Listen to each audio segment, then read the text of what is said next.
नाज़रीन, हिते अवां खे अहम ख़बर ॾींदा हलूं त सालेपट जे सहाफ़ीअ जे कुमार जे क़त्ल केस में गिरफ़्तार वाक़े जे मास्टर माइंड बि ॾोह जो एतिराफ़ करे वरितो आहे।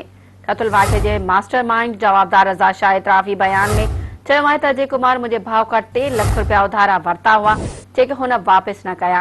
हुन चयो त पैसा घुरण ते धमकियूं ॾिनियूं वयूं त अव्हां व्याज जो कारोबार था करियो। जमील शाह मार्फत अकबर मंगरियो खे घुराए अजय खे क़त्ल करायो।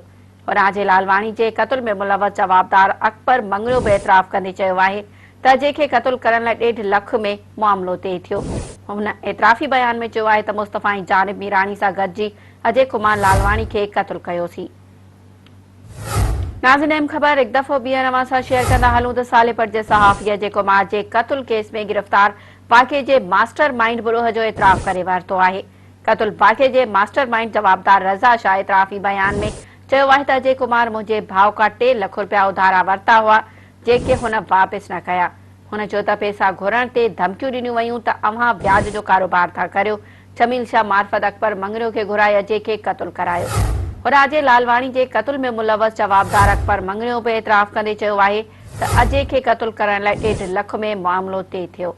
हुन एतराफ़ी बयान में चयो आहे त मुस्तफ़ा जी जानिब मीराणी सां गॾिजी अजय कुमार लालवाणी खे क़त्ल कयोसीं।